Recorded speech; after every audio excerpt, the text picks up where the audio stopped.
salamat po. Ayan, please support Stone Toll. STONETALL. Yan, tita, thank you po. Eric, kasi guys, kahit po anong po yung advice ko kay Eric, kung hindi niya talaga tutulungan yung sarili niya, wala akong magagawa. Kasi ayoko din po naman na ipilit.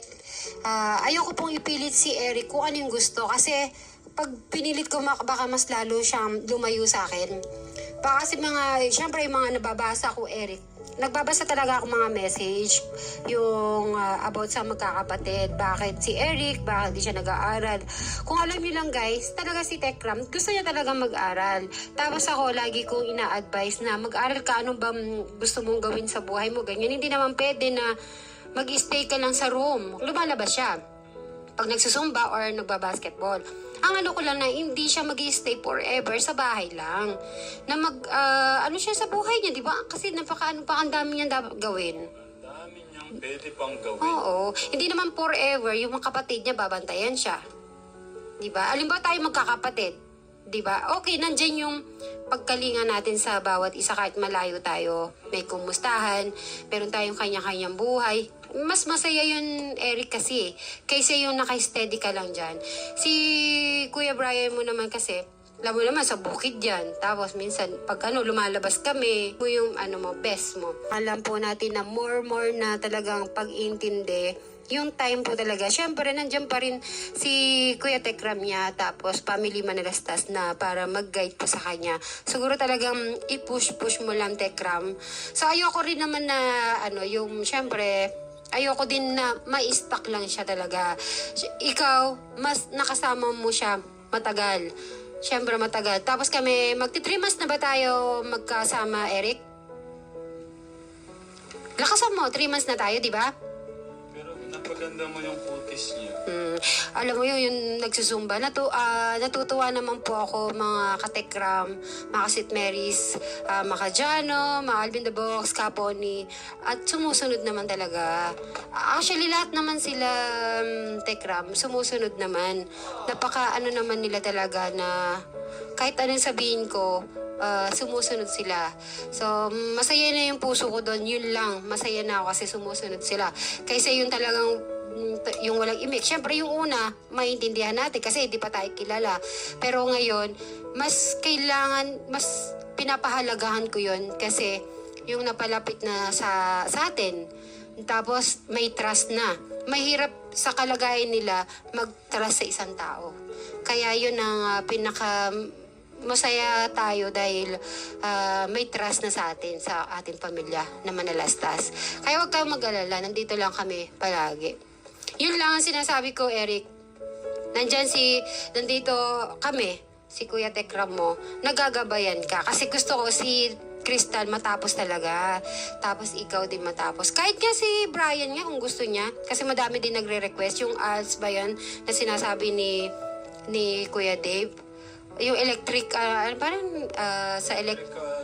sa mga ganon, kasi mahilig ka ng mga puting-puting-ting, pwede mong gawin yun para more, mas more kang confident sa sarili mo.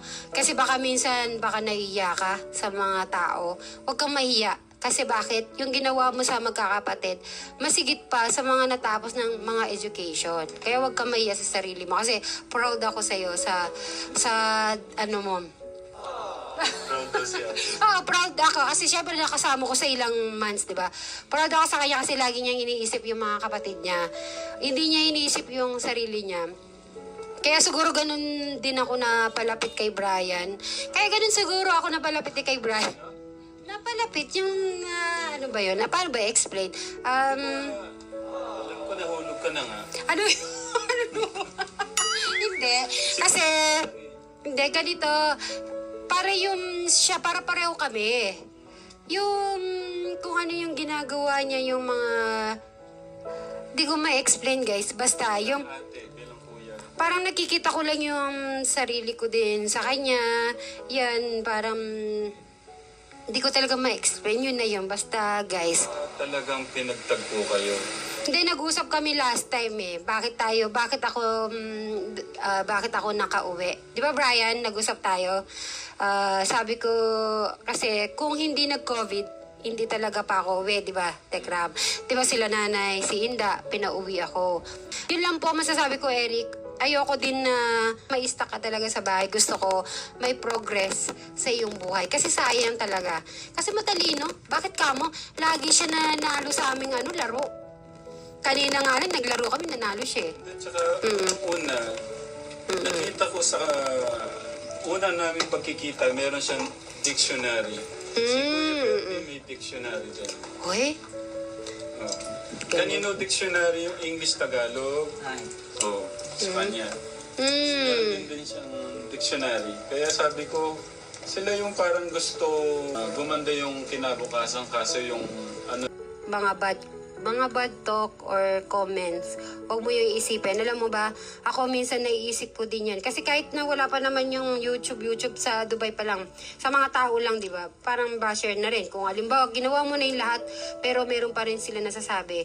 Parang ganun din yon. So, mas lalo mong gagalingan, ipapakita mo sa ibang tao na kaya mo.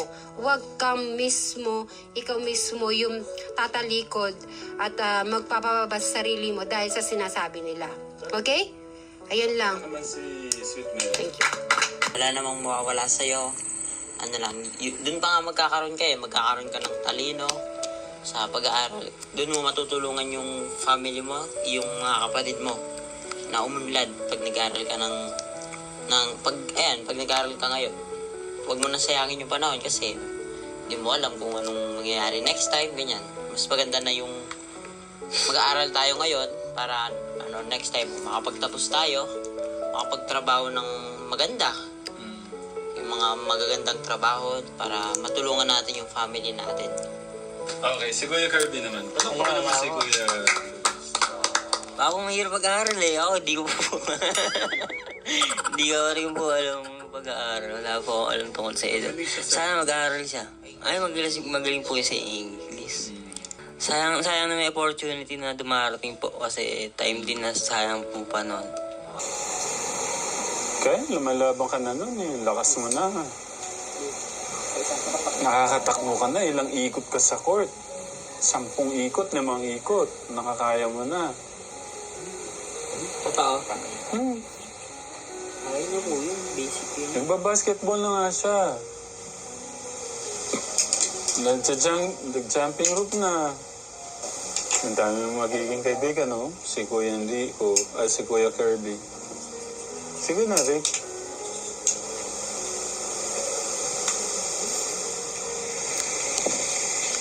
Mahirap po. Okay lang, hindi siya mag-aaral. Hindi mo po maganda yun. Ha? Okay lang, hindi siya mag-aaral. Kasi araw-araw naisip mo na yung isang tao pwede naman eh. Bakit hayaan natin hindi siya mag-aral? Lumilipas yung isang taon, mabilis lang, di ba, Kuya Kirby? Kumustahin ko muna si Ate Crystal. Kumusta ka na? Nakita ko yung mo, yung sa school. Okay ka lang? Kumusta yung Kumusta yung unang araw? Okay naman. Yung po, nakakalimutan yung po. Kumusta yung unang araw ng Ate Crystal ko? Okay lang po. Okay. Naging masaya ka naman? Masaya, may bagong friends. Okay. Pero nakita ko yung vlog, lahat kayo magaganda. Yung height nyo kasi pang stewardess no? Ay, Kuya Kirby, si Ate Crystal. Ate Crystal, si Kuya Kirby. Shake hands ka. Okay. Tapos, yung pangalawang araw, okay naman? Okay. Tignan nyo na kundi kay Sweet Mary, ako magagawa ko bang bantayan, nalalayan sa araw-araw hanggang sa papunta ng itong pag-aaral po ng mga bata, no? Thank you Ate Crystal Thank you sa paglaban. 'Di ba sabi mo nun, laban? Pwede ko makita ulit? Laban. Pwedeng mas malakas? Laban. Ayun. Gusto ko ang ano mo, baon mo. O, pandagdag mo to sa baon. Wala, bawal tutiin. Ano yan? Magkano yung nauubos mo sa isang araw? Bawal kasi buo. Ay, gusto ko pala 3 para 1 for 3. Oh. Pero ano mo ha? Huwag mo ubusin yung isa sa isang araw ha? Ito. Sela neto.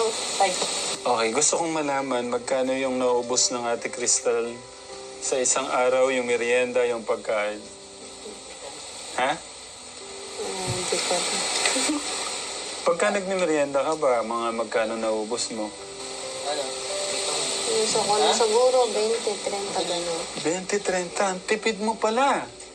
Kakain ka ng mga healthy, wag kang magsa-soft drinks, wag kang magmi-milk tea kasi mataas yung sugar, okay? Gusto ko malaman pala, anong pangalan ng mga mo, yung ang gaganda ng mga katabi mo? Bakit? Yung mga kaibigan mo, anong mga pangalan nila? Ba't tatanong mo? Ang gaganda din eh, pero mas maganda ka. Gusto kong malaman anong pangalan nila. Joyce. Joyce? Di ba dalawa lagi mong kasama? Anong pangalan ng isa? Ito pangalan ko. Ah, yung Joyce, yung ba yung mapula yung labi? Yung pala yung Joyce. Yung isa, Crystal. Pero hindi ka nahirapan, Ate Crystal? Hindi. Okay, sa ngayon, gaano ka lumalaban, Ate Crystal? Yun yung gusto ko malaman. Gaano ka lumalaban ngayon? Ha? Lalaban. Lalaban para sa kinabukasan. Paano to si Kuya Enrico mo? Ayaw niyang lumaban. Payuhan mo nga siya. Yung laban lang. Di naman ako lagi nandito. Gusto mo ba siya habang buhay siya nandyan lang sa bahay? Hindi. Oo. Payuhan mo siya, Ate Crystal, para magising siya. Namiss ko tong Ate Crystal ko eh. Mahal ko lang. Hagit mo ako. I miss you. Namiss mo ba ako? Yes. Baka meron ka ng crush doon. Wala. Meron na daw? Wala. Sino?